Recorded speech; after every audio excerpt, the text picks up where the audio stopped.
За Россию! За победу! Ура! Kopi itu senjata rahasia saya. Beberapa waktu lalu, isu pembelian J-10C Mighty Dragon oleh TNI Angkatan Udara sempat berhembus sangat kencang. Forum militer ramai. Analis mulai menghitung kekuatan baru Indonesia. Namun kemudian kabar itu perlahan menghilang tanpa kejelasan. Tidak ada konfirmasi, tidak ada pembatalan. Dan justru ketika isu J-10 mulai meredup, hembusan baru kembali muncul di forum-forum militer. Indonesia disebut kembali mempertimbangkan akuisisi 36 unit Su-30 5 Flanker E. Spekulasi kembali memanas. Namun di tengah semua kabar yang simpang siur ini, ada satu fakta yang tidak bisa disembunyikan. Terlepas apakah nanti yang datang adalah J-10, Su-35, Rafale tambahan, atau bahkan jet tempur lain, kandang untuk jet tempur baru itu sedang dikebut pembangunannya. Dan lokasinya bukan di Jawa, bukan juga di Sumatera, melainkan di timur Indonesia. Sebuah pangkalan udara yang kini mulai menarik perhatian para pengamat militer, Lanut Halu Oleo.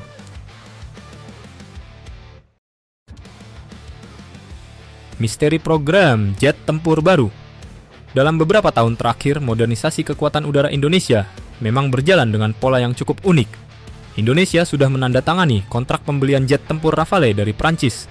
Indonesia juga masih terlibat dalam pengembangan jet tempur generasi baru bersama Korea Selatan melalui program KF-21 Boramae. Namun di antara kedua proyek besar itu ada satu kebutuhan yang sangat nyata. TNI Angkatan Udara membutuhkan jet tempur tambahan dalam waktu lebih cepat untuk memperkuat skuadron tempur yang ada. Dan disinilah muncul berbagai spekulasi. Nama J-10C sempat disebut sebagai kandidat kuat.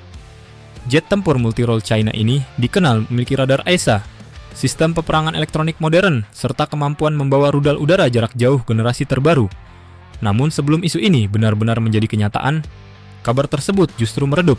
Dan kini muncul kembali nama lama yang dulu hampir menjadi kenyataan bagi TNI Angkatan Udara, Sukhoi Su-35 Flanker E.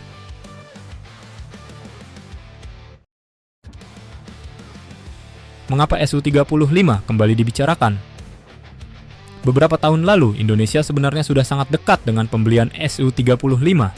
Kontrak awal bahkan direncanakan untuk 11 unit pesawat sebagai pengganti EF-5 Tiger yang sudah pensiun. Namun, proyek tersebut akhirnya terhenti karena tekanan geopolitik internasional dan ancaman sanksi melalui Undang-Undang CATSA dari Amerika Serikat.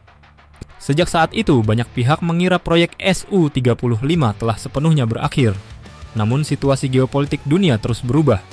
Hubungan antar negara tidak lagi sesederhana beberapa tahun lalu. Dan dalam konteks kekuatan udara Su-35 tetap menjadi salah satu heavy fighter generasi 4+ paling berbahaya di dunia. Pesawat ini memiliki radar Irbis E dengan jangkauan sangat jauh, mampu membawa banyak rudal udara ke udara jarak jauh, dan yang paling khas memiliki kemampuan manuver ekstrim berkat thrust vectoring engine.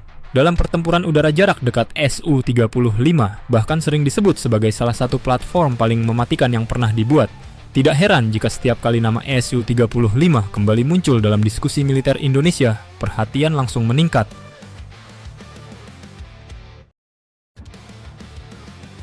Petunjuk dari infrastruktur pangkalan. Namun mungkin petunjuk paling menarik bukan berasal dari rumor di internet, melainkan dari apa yang sedang terjadi di lapangan.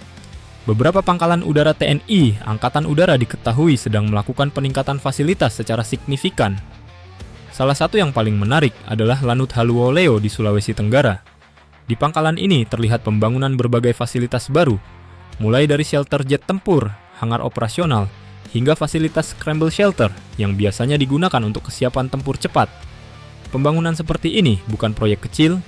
Biasanya fasilitas seperti ini dipersiapkan ketika sebuah pangkalan akan menerima skuadron jet tempur baru.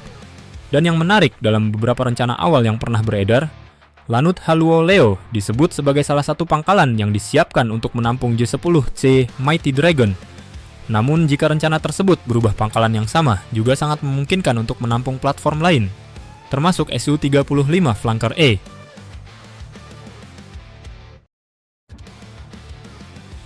Kenapa timur Indonesia strategis? Penempatan jet tempur baru di wilayah timur Indonesia bukanlah keputusan yang kebetulan. Wilayah ini berada di jalur strategis antara Samudra Pasifik dan Australia. Selain itu, kawasan ini juga dekat dengan berbagai titik penting di kawasan Indo-Pasifik. dengan menempatkan jet tempur heavy fighter di kawasan ini. Indonesia pada dasarnya menciptakan lapisan dominasi udara baru di bagian timur Nusantara. Su-35 memiliki jangkauan tempur yang sangat besar. Dengan dukungan tangkar udara pesawat ini dapat mengawasi wilayah udara yang sangat luas. Dalam skenario krisis militer, keberadaan heavy fighter seperti ini dapat menjadi deterrence atau efek gentar yang sangat kuat. Artinya, bahkan sebelum konflik terjadi, kehadiran jet tempur tersebut sudah menjadi pesan strategis bagi siapapun yang ingin mengganggu wilayah udara Indonesia.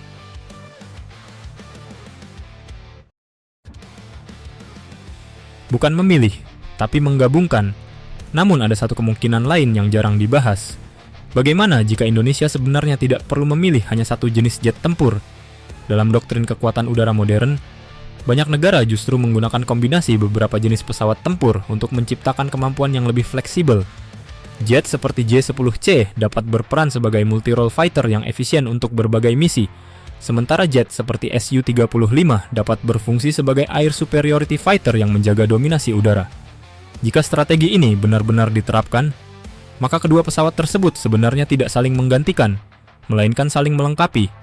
Namun tentu saja semua ini masih berada dalam wilayah spekulasi, karena hingga saat ini belum ada pernyataan resmi mengenai jet tempur apa yang benar-benar akan datang.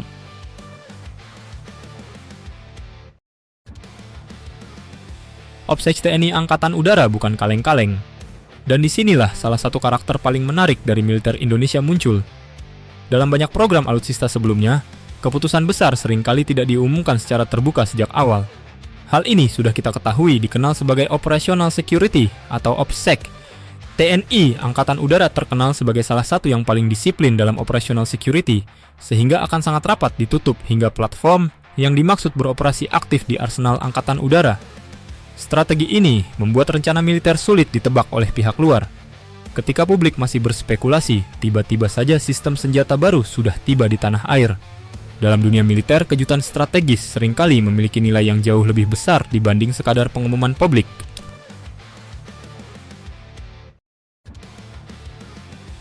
Hari ini, kita memang belum tahu pasti apakah Indonesia akan membawa pulang J-10C Mighty Dragon. Apakah proyek lama Su-35 Flanker A benar-benar dihidupkan kembali? Atau justru TNI Angkatan Udara sedang menyiapkan sesuatu yang sama sekali belum kita bayangkan? Namun satu hal sudah mulai terlihat jelas. Pangkalan udara terus diperkuat, fasilitas skuadron tempur baru terus dipersiapkan, dan modernisasi kekuatan udara Indonesia terus bergerak meski tidak selalu terlihat di permukaan. Karena dalam dunia pertahanan udara, negara yang paling berbahaya bukanlah negara yang paling sering berbicara, melainkan negara yang diam, tetapi terus memperkuat sayap tempurnya